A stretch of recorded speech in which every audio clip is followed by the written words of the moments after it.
All right, going to take a look at Meredith Whitney here. Now, you may have seen the picture of Larry Jones. We'll get to Mr. Jones here a little later. But just to give you an example, and this is something, virtually, I can assure you, nobody knows this. Nobody, people don't follow this. You have to have a good history of understanding what went on over the past 15, 16, 17 years to understand when you're getting duped. Now, CNBC, the whole media kingpin, the whole media mafia, these guys, they're always defrauding people. Now, understand this.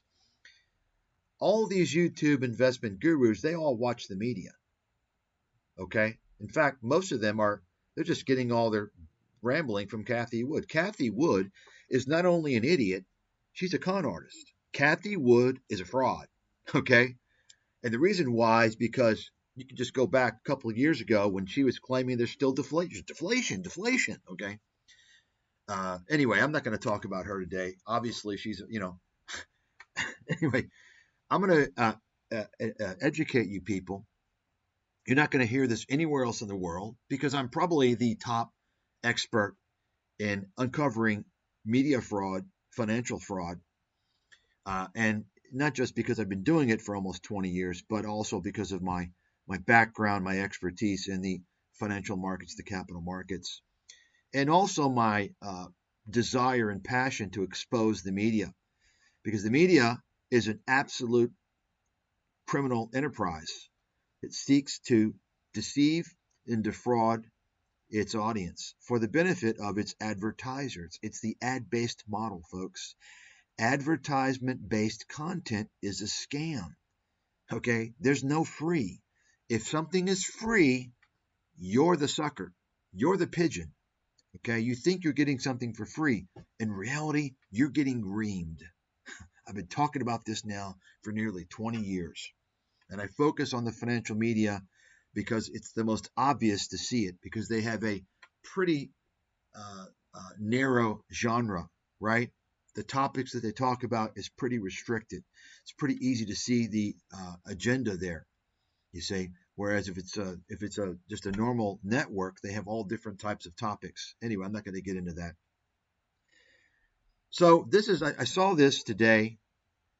The growing crisis of young American males should send home prices falling for years or even decades. It says the Oracle of Wall Street. I mean, who's that? Is it me? I mean, I'm the guy with the leading track record in the world. It's fact. Okay? I mean, I don't know definitively, but I can tell you I don't know of anyone else that has anywhere near my track record. And I'm so confident, being a Wall Street insider, as I am, that I've put up money against that for backing that with more than, I think, 10 or 11 years, that claim. Okay? I've backed that with money. No one's ever come in front of me, because you see, when people want to make claims and talk shit, they don't want to back it with money. They just want to yap. When I make a claim about something, I back it with money. Okay, I back it with money because I'm serious. There's no screwing around. So when I see someone call someone the Oracle of Wall Street, I mean, who predicted the financial crisis? Right? Who did? Who did? You all, hopefully by now you know I did. If you don't, there's a description there with the links. And even if you see the links, most of you aren't going to understand. You're not going to even know. I have to explain it to people. I have to explain why, most people, their version, especially if they're on YouTube, I saw The Big Short. Michael Burry did. No, he didn't actually. He was a fund manager. He made a bet. He didn't tell anybody about his bet. He could have read my published books, which detailed what would happen in advance, right? You see, I'm not going to get into that. I've already covered that so many times. But so let's see who they're talking about here. The Oracle of Wall Street. Well, it's Meredith Whitney. Deemed the Oracle of Wall Street for successfully calling the financial crisis. No, she didn't, folks. This is a patented lie. This is a blatant lie. That's a fact. And I'll bet anybody in the world as much money as they want. Anybody. It's a fucking lie. The media is constantly making up claims like this. I predicted this would happen 10 years ago. I said, because I saw what was happening, I was banned by the media from the beginning because I tried to warn Main Street about the collapse. I tried to warn Main Street about Wall Street fraud.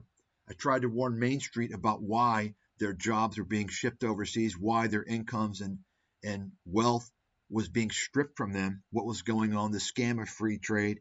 I tried to warn everyone about why they were getting ripped off from the healthcare system. I exposed America completely, in addition to having predicted what would end up being the financial crisis 2 years after I wrote about it. Okay? That's why I was banned, by the way. And so I know the deal. And I can tell you right now, Meredith Whitney, let me give you a little background on Meredith Whitney. First of all, well, let me finish my thought. After I was banned and all these con artists and broken clocks and scammers and idiots were being promoted in the media, right? I said, you know what? I can tell what's going to happen. 10 years, 20 years down the road, you're going to continue to see more and more people come out of the woodwork and claim they predicted the financial crisis. Why? Because as time goes on, people are going to forget, and they're just going to trust the media. And I know the media is a criminal organization. They're completely fraudulent. They're lying all the time. And in fact, many people pay the media to get promoted, like Robert Kiyosaki. You may be wondering why he's being thrown out all over the media all the time. It's stupid. Robert Kiyosaki says, this and that. Dave Ramsey, that's all bullshit. That's PR. They're paying for that garbage, by the way, in case you all don't know that.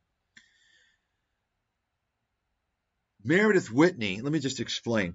Meredith Whitney absolutely did not call the financial crisis. She's a joke. And in fact, she's trying to build her business now to lure in kind of a YouTube low-hanging fruit crowd, the retail sheep. See, before, Meredith Whitney was an analyst at CIBC, okay? She was an analyst at CIBC. She came out with the report on October 31st, 2007. Now, that was, if you might remember, that was almost exactly 1 year before the peak of the financial crisis. However, most of you, well, none of you know this, but by October 2007, the financial crisis had already begun, but nobody knew this but me. Okay, well, I'm not going to say I'm the only one. I'm sure some of the fund managers who were watching it closely also knew. But I was one of the few people to have known. Why? Because I wrote about what would happen, and I was watching things. In fact, I think it was for someone who was really on top of it, it was pretty obvious that it had begun by the summer of 2007, even though there were things before that clearly were problematic. But anyway, my point is this. Meredith Whitney wrote a report on October 31st, 2007. From that report, she was attributed to having predicted the financial crisis. Now, I'm going to show you that report. You all have probably seen Meredith Whitney, right? Meredith Whitney, just she's all over the place. She's engaging in PR now, and of course, Meredith Whitney, she's in the right cabal, so she gets the exposure, Let me give you another. I'll break another one to you here. Tim Sykes, the penny stock day trading scam artist, fraudster, liar, loser, who couldn't trade his way out of a corner if he had assistance from Wall Street, he pays for PR. He gets on TV show. He pays the people. Okay, that's fact. Larry King, he paid. Steve Harvey, he paid. CNBC, so on and so forth. But anyway, let me just mention, in case you all don't know, every single person that promotes day trading as a lucrative long-term investment strategy is a fraudster. They're a scammer. Write that down. Now, it's important to know, of course, about my background when I'm making these claims. Folks, most important thing you can do in your life, especially these days when everyone's a blabbermouth. Everyone thinks that, I've got a microphone and a computer. I can speak my views. No, some people need to shut their fucking mouths and keep quiet until they learn something in life before they're just blabbering, making fools out of themselves. These days, though, all that matters if you the more you blabber, oh, he's blabbering. I want to listen to him.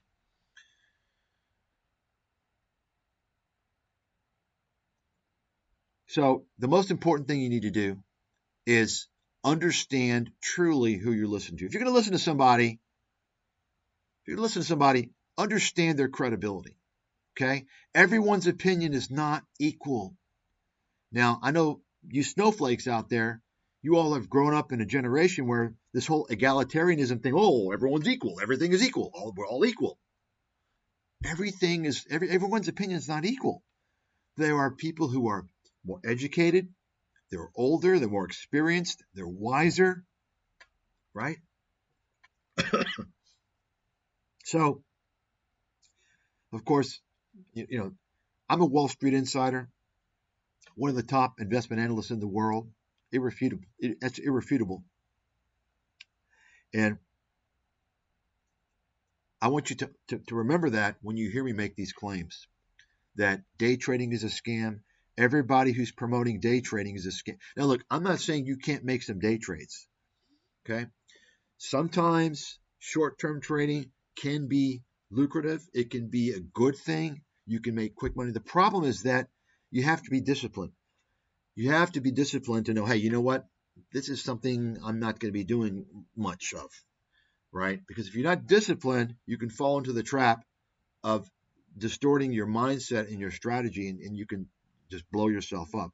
But people that are promoting day trading as a sustainable investment strategy, right? They're liars and scammers. And that's a fact. Every single person out there.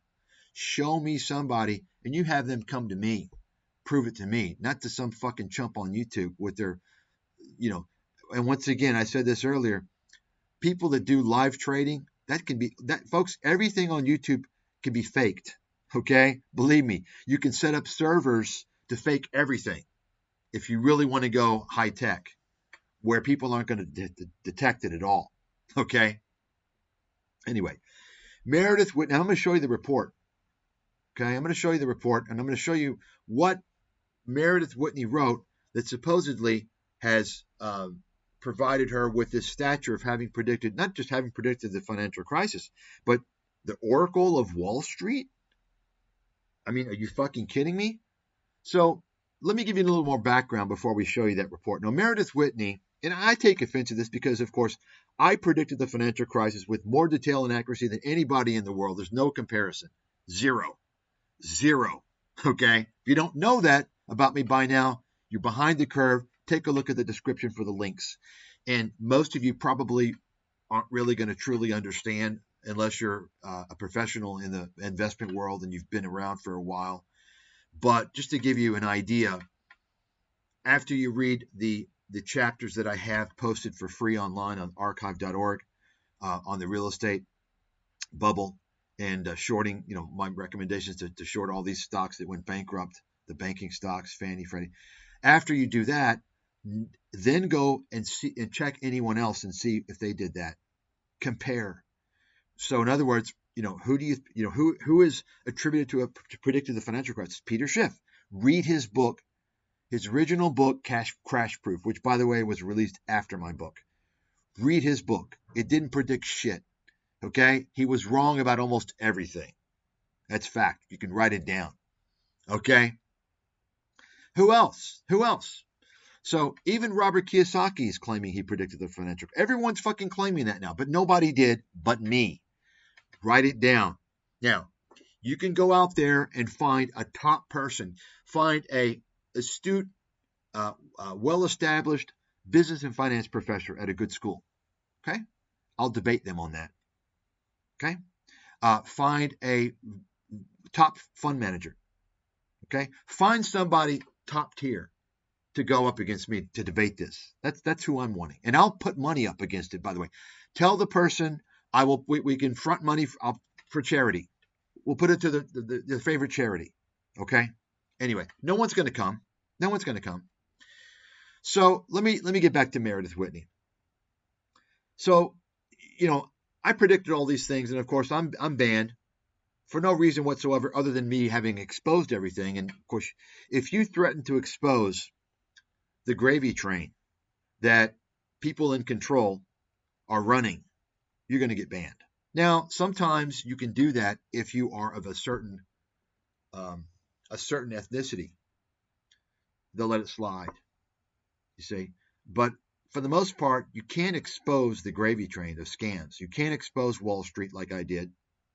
You can't expose corporate America like I did, including the free trade scam, which I wrote about in detail in my book in 2006. Right? Think about that. Think about that foresight, by the way.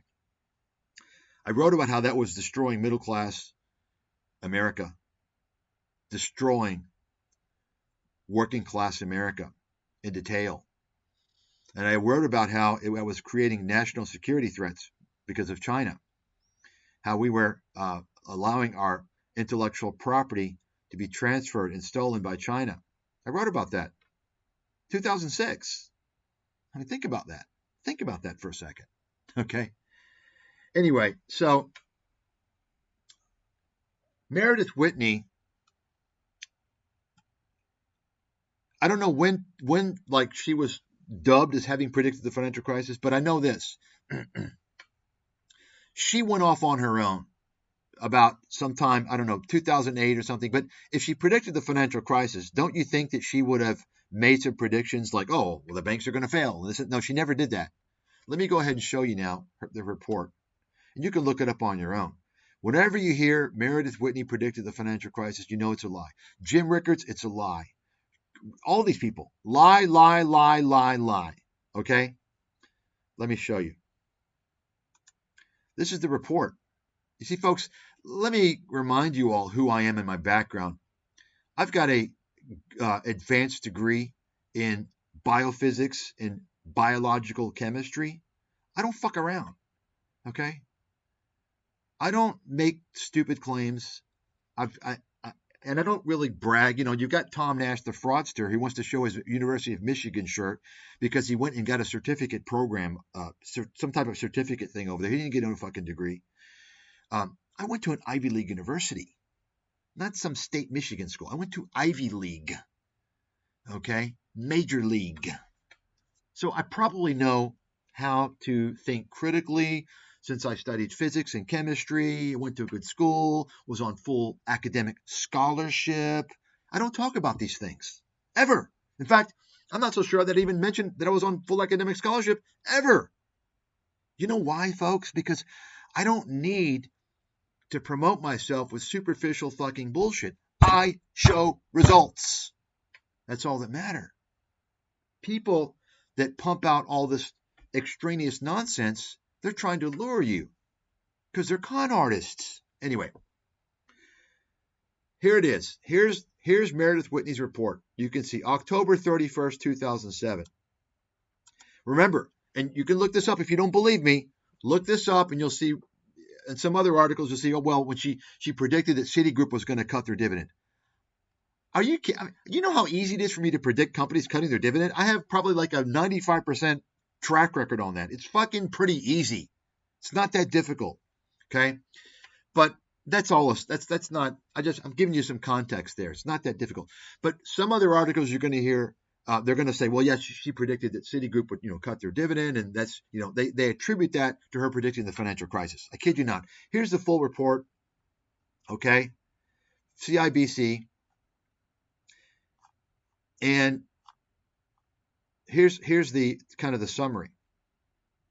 Our thesis is simple. We believe over the near term, Citigroup will need to raise over $30 billion in capital through either asset sales, a dividend cut, a capital raise, or a combination thereof. Okay? We believe such a catalyst will pressure the stock significantly lower and accordingly downgrade from SU to SP. Okay?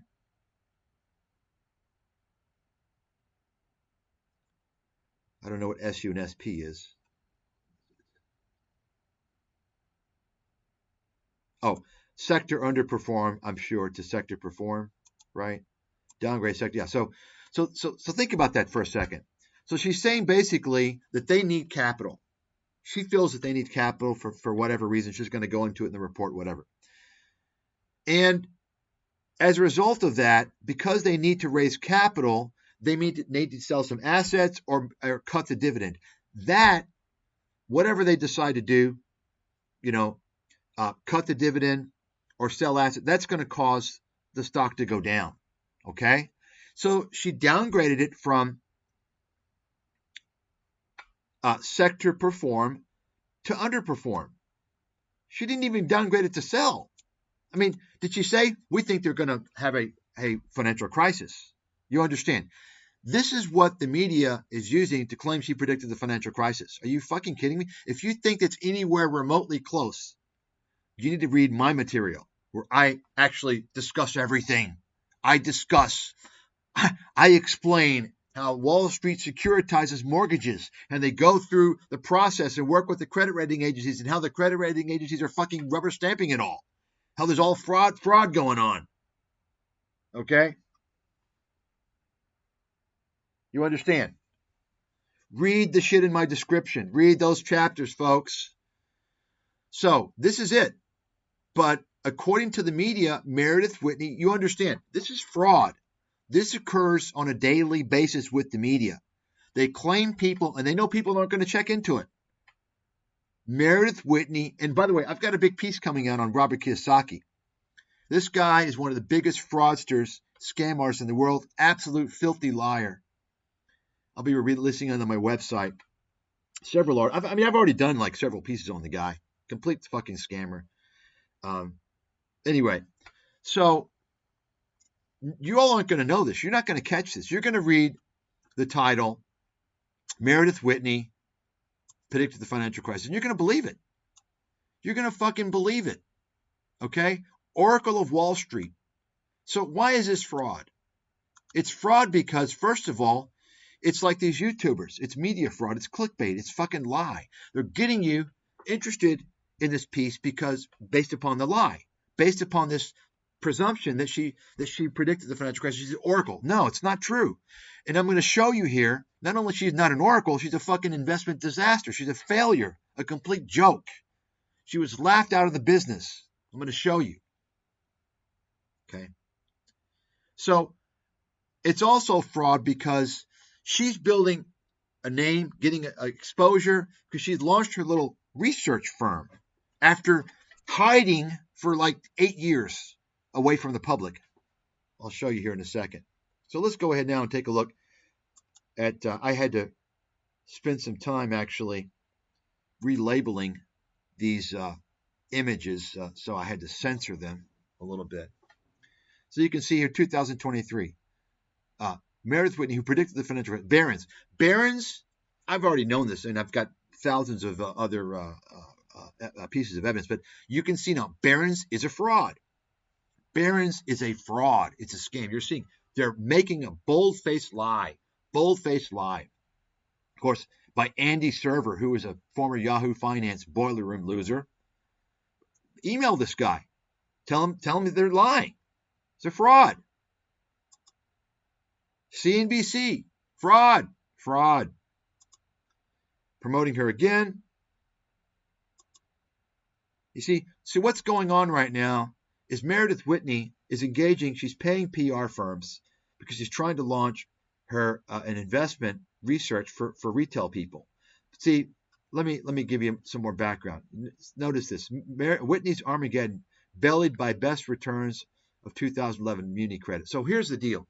You might recall, if you're old enough, Meredith Whitney is like another scammer with a similar name, Whitney Tilson. Whitney Tilson, I remember quite well because during the time 15 years ago, 13 years ago, 14, when he was trashing Netflix, I was recommending it the whole time, ever since I wrote in one of my books in 2008 to buy it. It's going to take over the DVD rental business, and Blockbuster's going to go bankrupt, which is why I recommended to short it in a book. And by the way, if you can find any other book that's ever recommended to short a stock, I want to see it. Nobody ever does that. You know why? Because it can go against you. Shorting is typically a short-term thing. So if you have somebody who's putting in a book to short something, first of all, they've got balls of titanium. Okay. And if it pans out, they go bankrupt or near bankrupt, then they got brains that are, I don't know what. You can decide. Okay? Got it?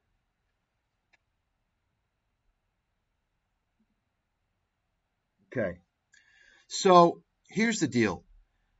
Meredith Whitney departed a couple of years later, and she tried to start a research firm. And she was so arrogant, that the media was giving her a lot of hype. And, oh, Meredith Whitney, she didn't predict shit. And so what did she do? So she tried to make waves.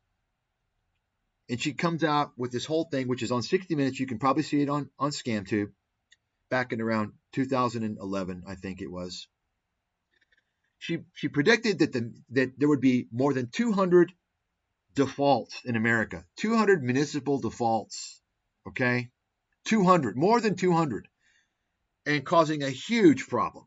Now, I predicted there would be a couple of defaults, okay? But namely with shit zones that were, that had been troubled, all along. The weak players, Cleveland, Detroit, right? But Meredith Whitney's talking about more than 200 defaults, and 60 Minutes gave her airtime. They promoted her, and so you can imagine what happened. And I told this story before. At the time, one of my clients was a municipal bond fund manager, and we were talking on the phone. We were laughing about this. We were laughing about Meredith Whitney on the one hand. On the other hand, he was concerned because this caused the municipal bonds to sell off. Okay, so it was actually a buying opportunity. So what happened? What happened? And you can go see that. You should see the 60 Minutes, okay? Because they're going to make her out like she's some oracle. She didn't predict the financial crisis, okay? This is what the media does, folks. And most people, almost nobody knows this. Nobody spends the time and has the expertise to find this out. So I suggest you look into it, because looking into this, and I'm giving you, already a lot of fuel here, is you'll understand how the media works, okay? Because the media, this is the highest level of scams. I mean, YouTube is a joke. It's just fucking obvious, these guys. So what did Meredith Whitney do? Well, we didn't have a municipal default situation. Munis rallied, did well, and so she was panicking. In the meantime, she was offering her research to institutions for $100,000 a year. It's kind of, I don't know, maybe she should go into business with Meet Kevin, right? Kevin's charging $10,000 an hour to talk to him. I could charge $1 million an hour to talk to me, right? I could charge that. Think about who I am, what I've done. That's how good I am. I'm not perfect, but find someone who's better than me. Now, I'm a guy, in case you all have forgotten, I advise multi-billion-dollar funds. Okay? Now, this is not about me, though, but I have to give you some context. Anyway, so $100,000 she's charging. $100,000. That didn't go over too well. Okay, with her muni bond thing, complete collapse. That collapsed in her face. Munis didn't collapse. Okay. You see that? And so you can just go through and read these headlines. Meredith Whitney loses credibility as muni defaults fall 60%. So then she launched a hedge fund. So she failed with that. A couple of years later, she launched a hedge fund.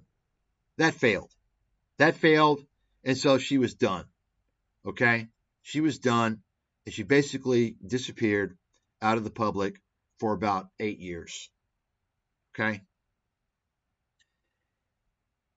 And so she's coming back now. Okay? She's coming back now, and you may have noticed She there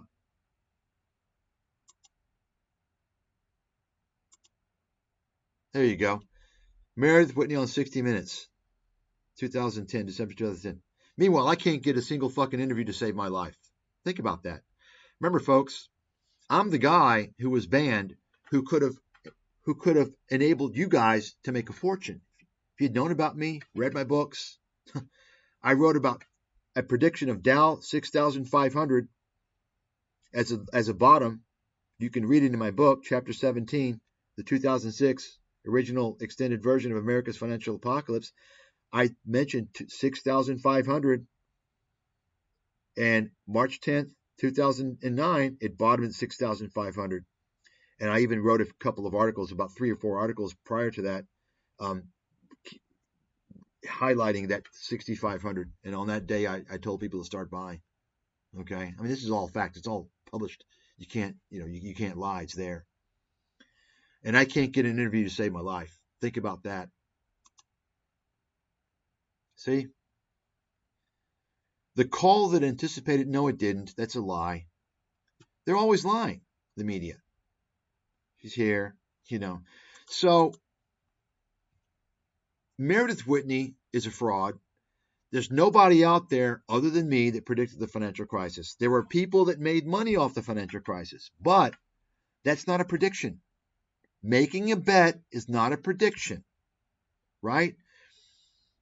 You understand the difference between, if you're going to claim to have predicted something as colossal, as unprecedented as the financial crisis, which we've never seen before, anything like that, you have to present a very detailed thesis explaining a lot of things, like I did, like you can see in the chapter links in this description on my right there. Take a look, folks, at the archive.org. Take a look, study it, read it, get to know what went on back then. Get to know, once you get to know, if you really know, like, what was going on, who said what, you'll see I'm the only person that predicted anything with that. I predicted it all. Okay, I mean, not 100% accuracy, obviously, but when you're writing in a book recommending people to short subprimes and Fannie and Freddie, nobody shorted Fannie and Freddie. Nobody thought Fannie and Freddie would collapse. I recommended a short because I knew all that shit was going down the fucking drain 2 years before it happened. Think about that. How does that stack up to fund managers who made a bet, who didn't tell anybody about the bet, who could have hedged their bet, who could have gotten out of their bet if it went against them? I wrote a thesis and I'm banned. Okay? Think about that. You understand? The more you get to know about me, the more you're going to open your eyes. And you're going to start questioning things. Because I can tell you what happened to me during that period. Boy, I've never been the same. I didn't realize what was going on, honestly. I started I was wondering, like, what is going on? Why am I being banned? I opened my eyes.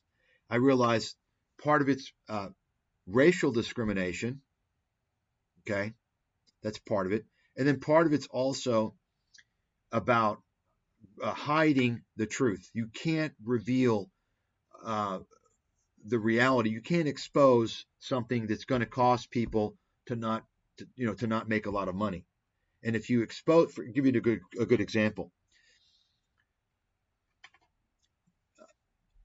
I exposed free trade, the whole free trade scam back in 2006. I explained in detail in my book. And if you want to see, like, I have a video on this site you could take a look at. I include many of the excerpts of trade. You can just, you can read those excerpts to understand the big picture of what has happened to America. You couldn't talk about any of this stuff before. Okay, you couldn't talk about the trade issue, anything like. No one wanted to talk about that. Only since Trump brought it up has it been a topic. Have people started to think about it? Okay. So obviously, corporate America, a big gravy train for them. Corporate America, and I wrote about this stuff. I said, look, corporate America has committed treason, and Washington has as well. They sent our jobs over to other countries. This doesn't happen anywhere else in the world. At that time, it didn't. Now it's kind of a virus, right? No other country does that at that time. You don't send jobs. And in fact, many of the countries that have the strong societies, the countries that have closed borders, they don't open their borders to anybody that wants to come in. They don't send jobs overseas. If they did, the people would riot. Why would you send jobs? Why would you send the ability to earn income? Why would you take food off the table of your citizens and put it into another country? You understand? And you're hearing things about China now. And of course, I've been researching China for almost 20 years. I'm an authority on China. I predicted China, the boom and the bust with the tail. Do I have to mention, by the way, how, when all these YouTube fake investment gurus were recommending Alibaba, and I came out and said, look, Alibaba, China's in trouble, you guys, why would you, and people were laughing at me. Oh yeah, you're better than Charlie Munger. Yeah, I am better than Charlie Munger. Yeah, I am better. Okay. Fucking idiot. And by the way, when you talk about these people, don't tell me about Warren Buffett, Charlie Munger, whoever, when they did really good 60 years ago, 50 years ago. You know why? I haven't seen the details of what they were doing back then. All I know is what I see today. And those guys ain't doing too good. Warren Buffett ain't doing too good. He's only doing okay now since 2000 because his lieutenants, who are basically running Berkshire Hathaway, have invested in high tech. Okay? Remember, Warren Buffett doesn't understand high tech. So why has he got high tech all in Berkshire? Because he's not making the investment decisions. His lieutenant is, what is the guy's name? Cohen, or whatever the guy's name is, okay? If you've ever wondered why Berkshire has like high tech in its portfolio, that's why, by the way. Okay? So, anyway, I mean, the YouTube guru is like, oh, Michael Burry says this. Michael Burry's a joke. He's a broken clock. I've already shown that. He's a clown. But anyway, folks, you got to understand, and of course, getting through, you don't get through to YouTube, okay? 99% of the audience on YouTube is very low level. It's the dumbest it's the platform with the dumbest people in the world. And that's why the scammers are all over YouTube. They saw Tai Lopez become a successful scam artist, and that was it. From then on, easy money. You see, this explains why you have people as stupid as Larry Jones, and he's got a huge following. There's a lot of stupid people out there. I mean, think about it. You have different levels of stupidity, right? Because why? Because there's different levels of stupidity in terms of crowds. You understand that, right? I didn't honestly realize how stupid the crowd, the people were in masses until I saw YouTube. It's a very stupid. It's shocking. But anyway.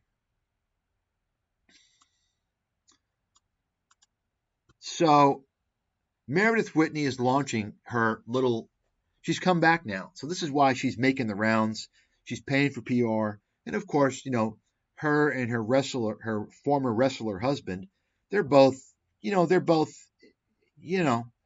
in the gang. So they get a little special treatment. You see, she's going to be pushing her so-called research to you people, the retail crowd.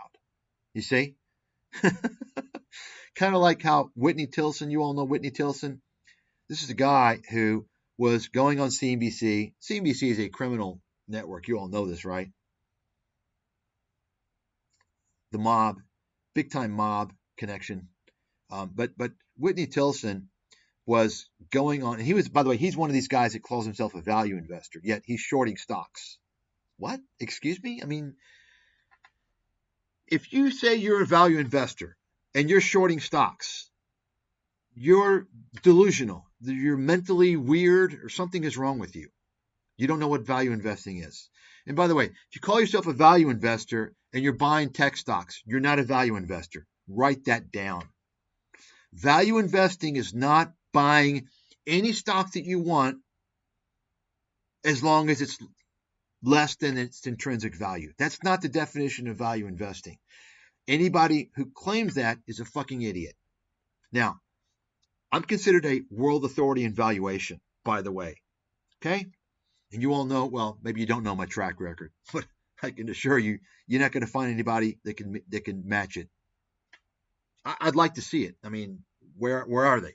Okay. Value investing, I've said this over and over again, and the reason why people, even fund managers, are deviating from value investing, they're trying to redefine it. You know why? Because value investing is dead for the most part. It's been dying a slow death ever since 2000. Okay? It's been dying a slow death ever since 2000. Because why? Because of the emergence of high tech. So what's happened is all these fund managers who claim to be value investors, I think that Google is a value investment. I'm a value investor. I'm going to buy Google. It's a value play because it's under its intrinsic value. Wrong. If you're a value investor, you're valuing stocks based upon traditional valuation methodologies, right? Value investing. Benjamin and Graham, right? Paul Gabriel, the fraudster from Everything Money, he quotes all these people. He claims he's a value investor. Oh, Howard Marks. Listen, Paul, you're a scammer. You're an idiot. You're a real estate rental boy. Get back to the fucking rentals, boy. Okay? Stop scamming people with your 8 pillars bullshit. So, let me explain. I've said this over and over again. Okay?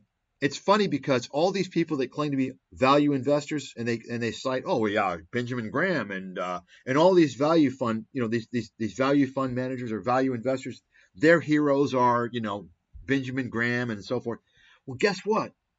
Graham and Dodd, they were teaching and investing in the 50s, in the 60s, back when there weren't high-tech stocks. Value investing means looking at valuation using methods like PE ratio, book value, dividend discount model, right? Discounted cash flow, okay?